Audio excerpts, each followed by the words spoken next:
Welcome to the Maxwell Leadership Executive Podcast, where our goal is to help you increase your reputation as a leader, increase your ability to influence others, and increase your ability to fully engage your team to deliver remarkable results. Hi, I'm Perry Holly, a Maxwell Leadership Facilitator and Coach. And I'm Chris Cody, Executive Vice President with Maxwell Leadership. Welcome and thank you for joining.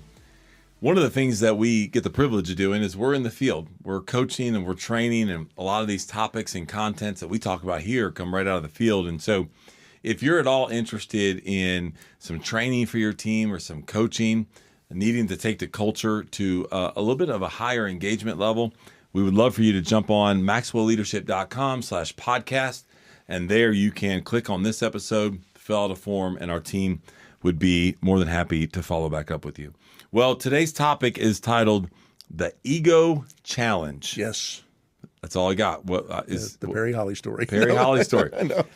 Talk to us a little about this, because I think what we're going to talk about today, people are going to be surprised about. That's a little bit different than what this is titled. Yeah, so last week we were answering listener questions, and one of the answers we gave was about a challenge that comes up when you have an ineffective leader. And these challenges are talked about in the book John Maxwell wrote called The 360-Degree Leader. Yeah. And he writes about 7 challenges that any of us and all of us can face by leading from where we are in the organization. People above us, people below us, people beside us.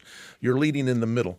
And I have to tell you, I've been teaching this a lot lately. It's a very popular topic around how do I influence my boss, influence my peers, and influence my direct reports. 360-degree influence. But I got fascinated by one of the challenges, this ego challenge, because there's an assessment we take in the course, and people assess themselves around which of these 7 challenges most resonate with you. And when this one comes up, people go, I don't know what this has got to be wrong. I don't have any, my ego's not involved. And I said, Hold on. It's not about that. It's not about you having an ego. But then I had to be honest, and you and I have had a little bit of discussion about this, is that I never dealt with this in the past, but I dealt with it more recently in my current role. And I woke up one day, I'm teaching it going, oh my stars, this is me.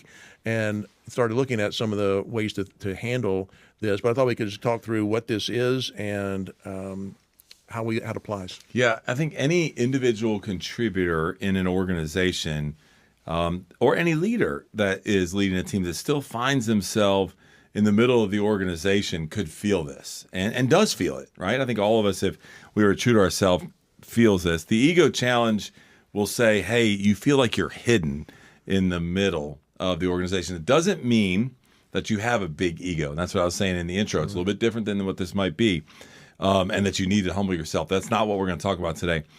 But this could also be called the invisibility challenge, where you have a little bit of a blow to your ego because you seem invisible inside the organization because you're kind of stuck there in the middle. Right.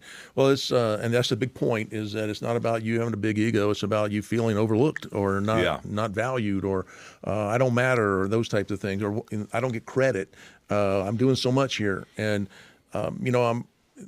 this is as I mentioned, it's been real to me. Was when I came in this role that I'm doing now, I'm a motivational speaker, I'm a teacher, I'm an author, I'm a coach, and I had big plans. I'm coming to one of my dream role. I've been contracting with Maxwell Leadership for a while, but I came here and said, man, I'm going to finally be on the big stage. I'm going to do all these things I've dreamed about and worked for to be here to do that. And because of what I do, I started writing, and that's kind of a behind the scenes kind of a thing. And then coaching, it's a very behind the scenes kind of a thing. Nobody is a part of that. And then the stages became smaller, but more intimate with smaller crowds and really making a bigger impact. But I didn't see that. I just saw nobody knows what I'm doing here. And I know you and I talked about it, because I came to you and said, this is not acceptable. I mean, I was like, I don't think I threw my fist on the table, but you were frustrated. I was frustrated. Yeah. And I was kind of fighting it, and then being vocal about it, which is kind of, if you're a leader, if you see people that are being vocal and having emotion about things, about their job, maybe this is something you want to think about. Yeah. But you were in the room, actually, when I shared this the first time I was teaching this. Chris happened to be at the client location, and I was sharing my story about, I finally woke up one day and said, I've been teaching this, but it's me. I have the ego challenge. And then, so that's really what I want to talk about was, what do you do what does John coach us to do when you, and just like you said, all of us can fall prey to this, is 100%. that we're all doing good work, but is it really what we thought it would be? Are we really getting the recognition for it, or are we getting the fulfillment, which by the way is another of the 7 challenges, the fulfillment challenge. But am I being fulfilled by my work? Am I feeling good about myself out of my work, or am I letting other things get in the way of that? Yeah, and I love your vulnerability there in the room with the team, but also here, so that others can learn from it. You know, John, many people talk about the picture, the word picture of the iceberg, and many leaders, and what you see is just the top 10% of it, and then really what's going on and all the things that they deal with are really kind of hidden under the water. They're the things that are not very exciting, they're not very glamorous, and it's just a fraction of their lives. And so we at times probably see something or a part that looks like we want to be a part of, or we should be doing that, but we really don't truly know what all goes into that. And yet that just continues to fuel the ego challenge, or feeling like you're invisible to those that you're working with. And so we want to give you a couple things that you can kind of work through if you feel that way. And I would challenge you, I think that we all have felt that way, no matter what level you're at. So the first one is concentrate more on your duties, your responsibilities. I love this, than your dreams. Right? Like be in the moment, live and influence people in the moment, and understand that, you know, a lot of people, when they begin focusing on the dreams, and I see this a lot in my children, and it's like, well, I'm going to do that. And I think I should do that, or I think I should be able to have the opportunity to do that. I'm like, you will, if you stay really current in the moment and keep plugging in, you know, day to day, then you may get to that dream, but it's going to be a little bit of a process. And so I want to make sure that people are paying more attention to producing where they're at and what their responsibility is, and doing that well, than just being promoted. And, you know, you and I have talked about this with different generations. We have an incredible course and training and coaching around leading multi-generational teams. And that's one of the things we see in a certain generation comes up. It's like, I've been here 30 days. I should be running the place, you know? And so you got to kind of work that. But I think if you begin to understand, hey, where you're at, where your feet are, produce like crazy, then the promotions will come. Don't focus on the promotions first. And don't give up on your dreams. Keep your dream out there. Yeah. But what are the steps to get there? And are you working in that direction?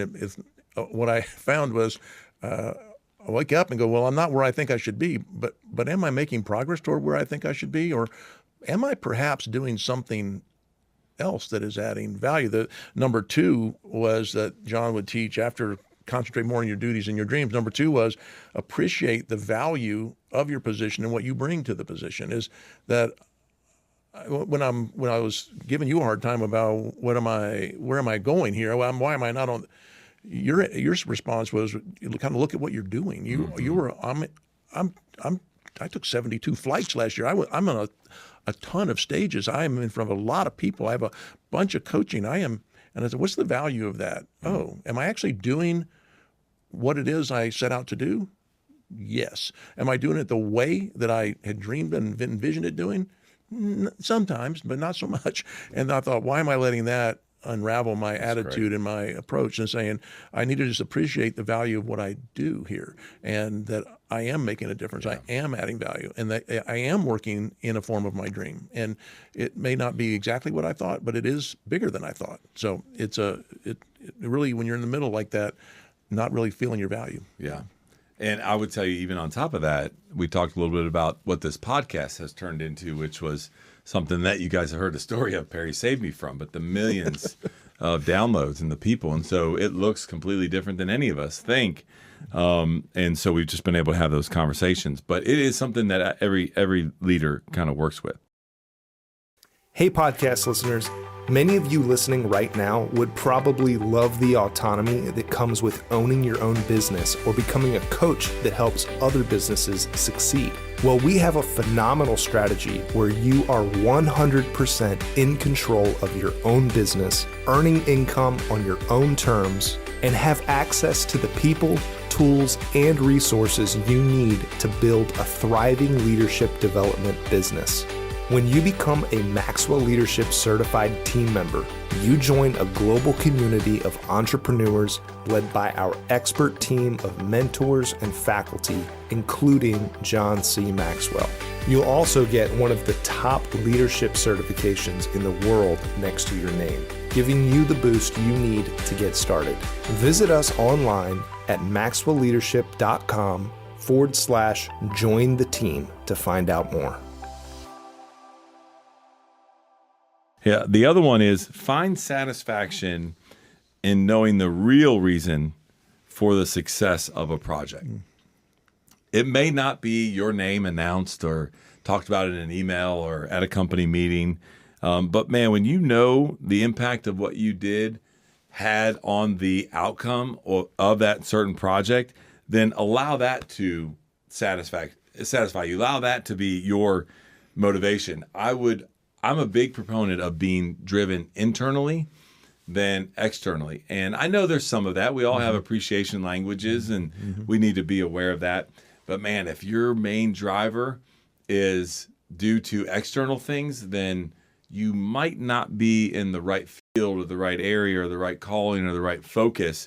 Because I think, man, when there's something that I'm called or passionate about, and maybe it's just my wiring, my internal drive of understanding and knowing the certain project happened because of what I was able to contribute, that gives me great satisfaction and motivation.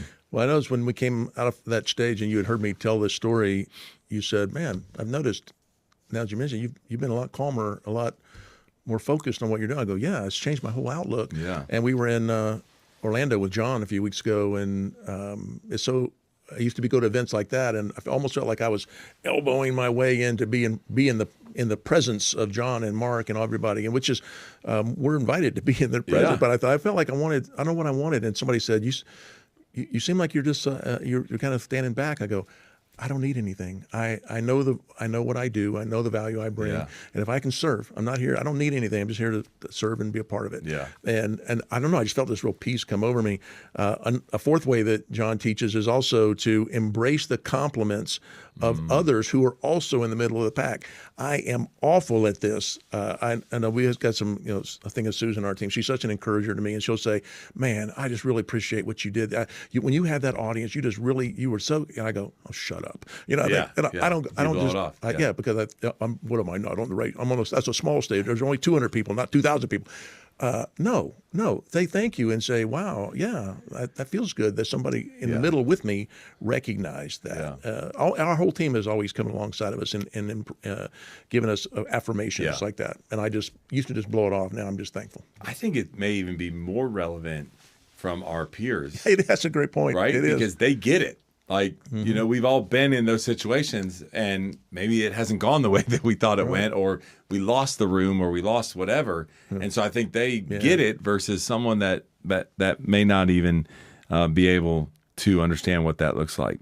Well, number 5 is understand the difference between self-promotion and selfless promotion. Self-promotion says, if you don't toot your own horn, no one will toot it for you. Selfless promotion is, I just want to help the team make beautiful music. Yeah, it's about how you see yourself and let your actions and your values speak for yourself and speak for you. I'll just add a comment and then get you to close for us. Yeah. But what we teach a lot, and it comes up a lot about what kind of mindset do you have, an abundance mindset or a scarcity mindset.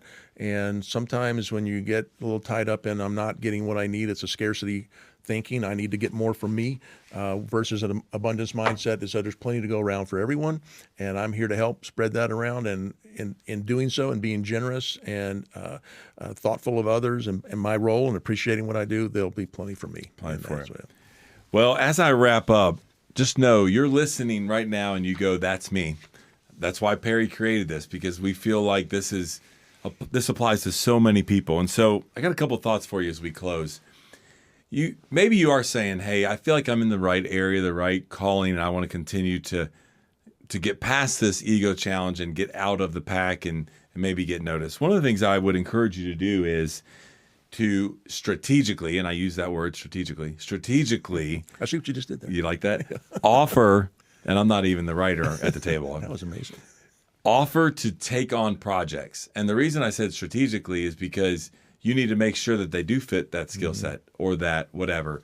For example, Perry, because you are gifted at speaking on the big stage, you could be like, hey, anytime a speaker doesn't show up or something happens, just call me. I'm ready. Or, hey, we're looking, whatever it might be. But strategically think about where your skill set is and what your dreams are, where you want to go, and begin to think about maybe putting your name out there. Just offer it periodically to take on projects. The other thing is, right where you're at, remember, good leaders get results. And once you start getting results, you get noticed, People right? notice. That's right. Like, we'll talk about just this podcast. People are like, Perry and Chris, are contributing to the Maxwell leadership growth of people and awareness and adding value to people because of this podcast. We've been able, with our team, with Jake and the marketing team, we've been able to impact a lot of people, and that is awesome. And so just understand, you got it where you are, you've got to get results. And then finally, don't allow, if you have the ego challenge and you feel invisible, don't allow that to discourage you from growing. You need to continue to develop yourself and the essential leadership skills that align with how you're wired and what your dreams are. Fantastic. Great insights. And a reminder, if you'd like to know more about these offerings like the 360 Leader, 5 Levels of Leadership, or the other podcasts in our podcast family, you can do all that at maxwellleadership.com/podcast. You can also leave us a question or a comment. We love hearing from you, and we're very grateful you spend this time with us today. That's all from the Maxwell Leadership Executive Podcast.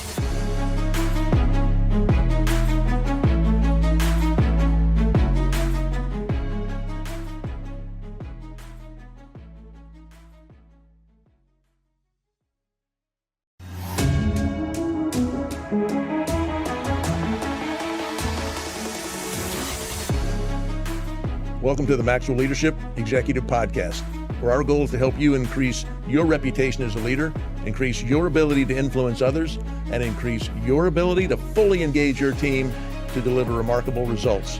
Hi, I'm Perry Holly, a Maxwell Leadership facilitator and coach. And I'm Chris Cody, Executive Vice President with Maxwell Leadership. Welcome, and thank you for joining. Today's topic is things leaders do to win. And all you had to put in there was win. Like, I'm in. Like, what do we need to do? That competitive side comes out. And so things that leaders do to win. That's what we're going to talk about today. Before we do, I want to encourage you to visit maxwellleadership.com/podcast. If you'll click on this podcast, fill out a form, we'll come help your team win. That's right. We're ready. And so whether it's We're winners. We are winners. Yeah. Before we get started, if you want to do that, and we can come and help with the 5 levels of leadership, the new training that we have around new kind of diversity, which we're retitling, by the way, to leading multi-generational teams, whether it's conflict management, whatever it might be, to help you win, we want to be able to do that. Well, in John's 21 irrefutable laws of leadership, he talks about the law of victory. Leaders find a way for the team to win. That's what we're going to talk about today. Yes, so I've been teaching this, I did a 21 Laws course recently, and I noticed the leaders in the class, when we talk about the law of victory, it's kind of a, I got that, we're going to win. But then I reflected on myself, and I said, I'd have to say it's not something, I like to win. I'm willing to do what it takes to win. I work hard to try and win, but I don't really think of, as a leader, what are the things you need to be doing to put your team in the best place to win? And there's been a lot of change. A lot's been going on in the environment. So many of the people, the clients we're working with, are going through incredible changes in dynamics in marketplaces and industries and challenges that we're facing on many fronts. And the pressure's on. And a lot of these great leaders, if they're at their best, they said, whatever is inside of you when you get squeezed comes out. And I just want to say, are we putting the best in us? Are we setting ourselves up for the best chance to win? And I think it's something that's often overlooked, so I decided to take it on as a topic. Yeah, and I love the focus on the team winning, not just the leader winning. Oh, yeah. Right? The law of victory. And so I think that's key because, by the way, when the team wins, you will win.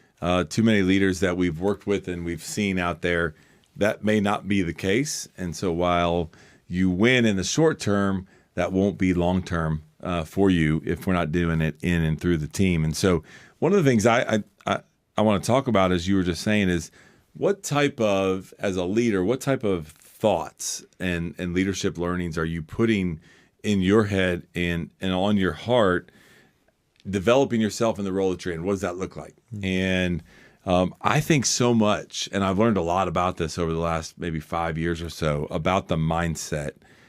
Your thoughts are going to dictate your reality to some extent. There is a tie between the two of them. And so I would challenge us to say, man, do you have those winning thoughts for you and for your team? And what does that look like? And are you getting yourself to the point where when opportunities show up, you're ready and you've done the preparation? And I also think that those that like to win and are victorious leaders, you and I talk a lot about sports, and we can think about some great examples of what that looks like, have one thing in common, is that, man, they will not accept defeat, no matter what that looks like. And what I thought about when I read that statement was, it reminds me of John. Whenever there's a problem or there's a challenge or what we're thinking about, he always says, well, there is an answer.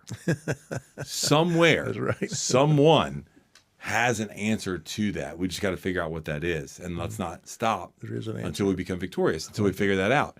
And so some people are like, oh, yeah, well, there's no answer to that. We're out. Or we can't do that. No, that's not the case. You got to have the right mindset. You got to understand that there is always an answer. And a lot of these leaders, they just don't accept the fact that there's not an answer. And we just need to keep that in mind. You and I were talking off camera about some sports we watched this weekend, and that when adversity, the quote I'd read was that when a real competitor, somebody that's set up to win, when they face adversity, it becomes fuel to overcome it, to win. But if adversity drives you to making excuses, then that defines a quitter. A quitter uses adversity as an excuse to stop. A winner, somebody going to go for victory, uses adversity as a propulsion to win. And we watched one of these athletes that had every excuse in the world to not compete, but he said, how'd you phrase that? I refuse to not win. Yeah. I refuse to go over to it. So when you think about the law of victory, John has a couple of teaching, maybe 3 components that he mentions in that. And I really like these. View your team's dedication to victory. And the first one was a unity of vision. He says teams succeed only when the players have a unified vision. No matter how much talent or potential there is, doesn't matter if you don't have a unified vision. And so my question I'd place for you was, how do you as a leader ensure the team or the players have a unified vision? It kind of sounds, we're all on the same page, but is it that easy? It is not that easy. You can think about, let's stay on the sports topic for just a minute. You think about some big-time college programs, a guy that just retired, thankfully for us Georgia fans, and you think about the talent and the different types of people that players that he would bring in year after year, and yet there was one consistency, which was his voice on what we're going to do, what the vision is of that. And so we need to make sure, and he owned it, right? I think so. What we're trying to communicate here is, man, we really want for each of you to take ownership of what that vision is. You got to own it here first before you can communicate it out to the team. And then we want to encourage our team to own it, right? And if not, then there's other conversations that you might need to have. I have this little phrase that I use when it comes to the whole team and the vision, and times where I say, we need to make sure we have individual responsibility, because you're there for a reason, you have KPIs, but we need to have collective pride, right? Individual responsibility and collective pride. And I think in order to continue to do this with the vision, we need to communicate it clearly, and we need to make sure that it's compelling. I've had some leaders that I've worked with, you probably as well, we're like, hey, what's the vision of your team or the organization? And they get done, and you're like, what? Right? Like, you don't even seem like you're compelled by that. Right. So when you have that unity of the vision, make sure you're communicated in a clear way and a way that's compelling to those that are on the team. How frequent is this Often. Yeah. Okay. You can't do it enough. Yeah, because I think that was one of my problems was I gave my vision at the January kickoff and said they got it. Guess what? They don't got it. Yeah. I'll give you an example. So we're a couple months into 2024 as we're recording this, and I have a team meeting every Monday, and we start the meeting. Here's the vision. Yep. And we did it this morning. Right. And then our values. Yeah, values. And I actually asked Susan Davis, one of our facilitators, was in the meeting with us. I said, hey, Susan, I know you were on the road serving 3 different clients last week. Pick one of those values and give me an example why. And so she brought it to life. Yeah. So you can't do it too much. You need to keep it in front of yourself and the team often. Good answer. John also says number 2, so you have unity of vision. You must have diversity of skills. And he points out, can you imagine an entire hockey team that was only goalies or a business where it was only salespeople? It doesn't make sense. You need to have a diversity of that. And every organization requires diverse talents and skills to succeed. Do you think this is a problem in the workplace today? Or do leaders build teams with the people that are a lot like them, the leader, and miss out on the diversity of not only diversity of people, but diversity of skills, tasks, talents? What's your thoughts? Capital letters, yes. Right? Exclamation points. You bring up a really good point, right? We attract who we are oftentimes versus what we really need on a team or what we want on a team. And so oftentimes that we will default to that. And so 100% I think we can do a better job of diversifying our team. One of the things I'd love for you to talk about as I throw it back to you is we just, maybe a year or so ago, we had a client where we helped develop a course called Inclusive Leadership because we need to continue to get more diverse on our teams. There's no doubt about that. But we also need to understand that in that diversity, we don't need to squelch it. We need to understand how do we inclusively lead all of that diversity. So talk just a little bit about that course because it's a powerful training for teams. Well, a big learning for me was that, and I'm a little embarrassed that I would develop teams, and we have a like-me bias that's just part of it. It's easier to get along with people that are like you. It's easier, like you said, to attract people that are like you. We kind of fit into each other and all that, but that is no way to win because we all think the same. And if we all think the same, a lot of us aren't necessary. So we need different thinking, different backgrounds, different experiences. And a lot of this different thinking is what adds to our richness of how we go to market. Yeah. But the problem and what we uncovered with learning about the I in DEI, about inclusiveness, is that even if you hire the most diverse team possible, you have a lot of people that aren't like you. They bring diverse thoughts, background, experiences, skills, but they feel excluded, or they don't feel like they belong, or they don't feel welcome, they don't feel psychologically safe. They will, the word is, assimilate to be like you because it's not safe to be different than you. So I'll just be like you, and I tell them it's salute and stay mute. They'll just go along, and you lose everything that you built. So 2 ways to get diversity of skill is, to have a non-diversity of skills is, one, to hire it and then treat them exclusively so they don't participate, or just to hire a bunch of people like you. Yeah. So the big aha for me about when you're an inclusive leader, people feel welcome, safe, valued, and the big word, they feel like they belong. Yeah. And when they do that, it gives them a psychological safety to not fit in, be what you want, but to belong, to be who they really are. That's good. And if you show up who you really are, then you feel safe to tell me what you really think and how you can really add value. And now we can go to market in a really strong way. So. And leaders, oftentimes, we're completely, off kind of where we're going, but it's so true. And oftentimes as leaders, we say, again, we're talking about things leaders need to do to win. And as we look through this with the diversity of skill, we know we need it, and we may even have enough growth to where we go, okay, I know I'm going to attract who I am, but that's not what I need. So we find the right talent, and then they join the team. And to your point, they change them, and then all of a sudden now they squelch them. They don't feel like they belong. You're not going to get the best out of them. And I promise you the team won't win if you don't understand how to do that. Hey, podcast listeners. Many of you listening right now would probably love the autonomy that comes with owning your own business or becoming a coach that helps other businesses succeed. Well, we have a phenomenal strategy where you are 100% in control of your own business, earning income on your own terms, and have access to the people, tools, and resources you need to build a thriving leadership development business. When you become a Maxwell Leadership Certified Team member, you join a global community of entrepreneurs led by our expert team of mentors and faculty, including John C. Maxwell. You'll also get one of the top leadership certifications in the world next to your name, giving you the boost you need to get started. Visit us online at maxwellleadership.com/join the team to find out more. Number 3 from John, after diversity of skills and unity of vision, was raising players to their potential.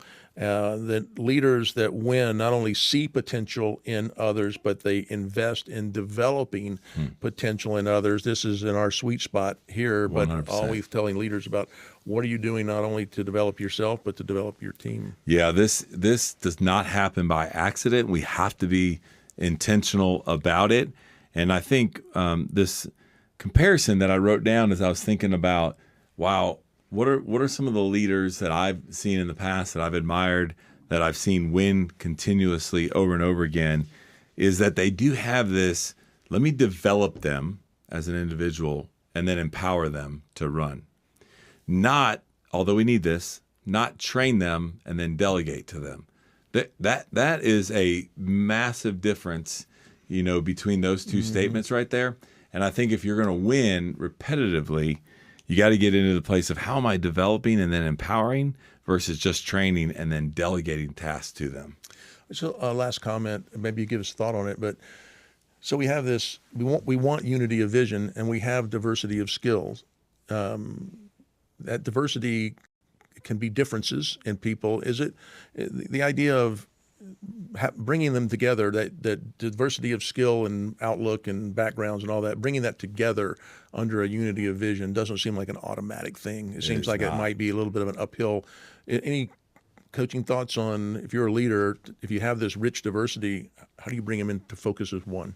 Well, that I think is your job. No doubt. That's your number one job. You want the team to win. You want the team to exceed its expectations. You got to figure that out and what that might look like. There's many things that come to mind, tools that we use. The values cards are one. I also think that there is common ground somewhere. There is a common ground somewhere in that group that you can find. Yeah. And I think the more that you can, as a team, get to know each other on a personal level and bring those walls down. And we talk about this often where we'll do, with an executive leadership team, we'll do a simple values card exercise. Men and women that have worked together for 15 years. And they walk out and they go, man, Perry, I had no idea that this happened. This is why that's important to you. And so there are things that you can do at a much deeper level than, just team building, jumping off high ropes and all that stuff. All that would be fun. And you could do that. I absolutely think that is your number one goal. You should continually be thinking about, how do I make this team work more effectively together? Right. I love that. And everyone seeing each other, even though we're different, we see each other as one, and we see each other as valued and belonging. Everybody belongs in this team to do that. So we have this thing that we've learned from another leader that talks about sharing your personal, your professional, and your financial goals, whatever the conversation might be with. And the more that you learn about them and you develop common language inside that team and understand each other, then you're gonna drive that to a different level. We also a while back did the Change Your World value table. Yeah, which is awesome. That was like 1 hour a week for 6 weeks. But boy, we came out of that as a different group. Yeah. Even though we have a lot of different backgrounds in our team. But I recall, I think first week going, what in the world are we doing? By about week 3 going, my goodness. I remember you saying that. Yeah, what have I learned about these this? people? This is amazing. That's awesome. Yeah, I think anything like that has some type of substance to it is beneficial. Well, as we wrap up, the first step in practicing the law of victory is taking responsibility for the success of the team, department, or organization that you lead. It must become personal. Like, I think about that. Like, I want our team, I want the team that I'm a part of to succeed. And what does that look like? And how do I go about doing that? What do I need to do? To your point in that last question, how do I need to bring them together? What are some things that need to happen? And what do I need to share, or they need to share with each other? And so some things I wrote down here as a wrap up is, man, make sure that as you think about things that we need to do and that we covered in the 3 principles, make sure that you're leading by example. Make sure you're taking responsibility. Leadership is contagious, and so that they see those things in you. Make sure you're communicating effectively. And then I want to encourage you, as you guys get small wins along the way. This is one of the things that I love to do is to recognize and show appreciation to the individual, but bring the team in on that. That's really good. Right? Mm-hmm. So that we're not just, hey, Perry, good job over here, but like we're talking about as a team, man, the team won today because Perry hit his KPIs here, and you kind of just combine the two of them. And when you do that, one of the things I think it'll do is it'll begin to create slowly a culture of success. It's like, this is what we do here. Culture of victory. Culture of victory, right? Like, we're going to figure it out. There is an answer. We're going to, Mark Cole, our CEO, says often, like, I may not accomplish it, but when you find my dead body, it'll be pointed in that direction, right? Like, that's the mentality that we have and we need to create in our team. Right. Good. Great insights. As a reminder, if you'd like to know more about these offerings like the 360 Leader or 5 Levels or our podcast family, you can do all that at maxwellleadership.com/podcast. You can also leave us a comment or a question there. We love hearing from you. Very grateful you'd spend this time with us today. That's all today from the Maxwell Leadership Executive Podcast.